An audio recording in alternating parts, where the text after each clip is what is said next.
মই আজি খুব আনন্দিত আৰু এই দলত যে মই যোগদান কৰিছোঁ ইয়াৰ অন্তৰালত আছে বিটি সিট বৰ্তমানৰ যি আমাৰ হাগ্ৰামা ছাৰৰ নেতৃত্বত BPF দল আছে এই দলটো এটা সুসংবদ্ধ দল বা ডিসিপ্লিনড এটা দল। এই দলে আমাৰ BTAD এলেকাৰ সকলো শ্ৰেণীৰ লোকক লৈ সকলো জনগোষ্ঠীক লগত লৈ তেওঁ ৰাজনীতি কৰে আৰু তেওঁলোকৰ মাজত সোমাই থাকি তেওঁ উন্নয়নমূলক কামবোৰ কৰে। আৰু যদি আমি চাব যাওঁ তেতিয়াহ'লে এই UPPL চৰকাৰ অহাৰ আগত আমাৰ হাগ্ৰামা ছাৰৰ নেতৃত্বত যি BPF চৰকাৰ আছিল এই চৰকাৰখনে BTAD বাসীৰ যথেষ্ট উন্নয়নমূলক কাম কৰিছে আৰু এইবিলাকতে মই সন্তুষ্ট হৈ আজি এই BPF দলত যোগদান কৰিছোঁ। আগতে কোনটো দলত আছিলে আপুনি? মই বেলেগ দলত নাছিলোঁ। মই প্ৰথম ৰাজনৈতিক জীৱনত যদি মই প্ৰথম ভৰি দিছোঁ তেতিয়াহ'লে এই প্ৰথমে এই BPF দলতে মই ভৰিটো থৈছোঁ। আপুনি প্ৰমোদৰ নেতৃত্বত এইটো চৰকাৰে 5 বছৰ একো কাম কৰা নাই বুলি ভাবে নেকি?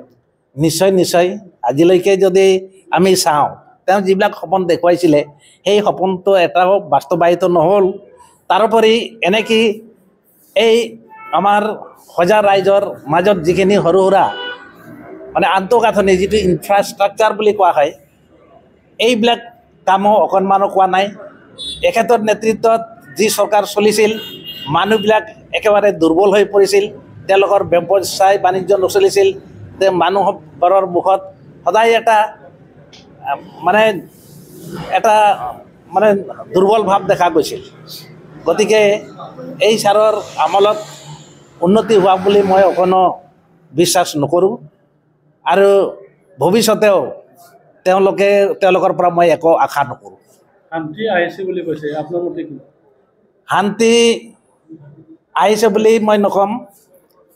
শান্তি এনেকুৱা হৈছে 2003 চনত যেতিয়া ফাৰ্ষ্ট BTC একৰ্ড হৈছিল এই তেতিয়াৰ পৰাই কিন্তু আমাৰ BTAD এলেকাত শান্তি বিৰাজ কৰি আছে।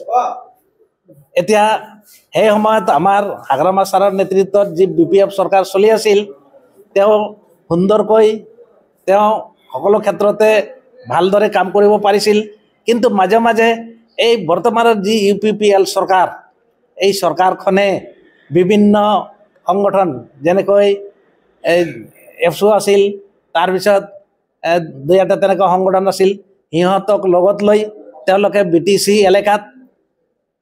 এলেকাত তেওঁলোকে মাজে মাজে ধৰ্ণা আন্দোলন, আজি ৰোড ব্লকাড, কালি ৰেল ৰকো ইত্যাদি প্ৰগ্ৰাম লৈ কিনি এটা অশান্তিকৰ পৰিৱেশ লৈ আনিছিলে।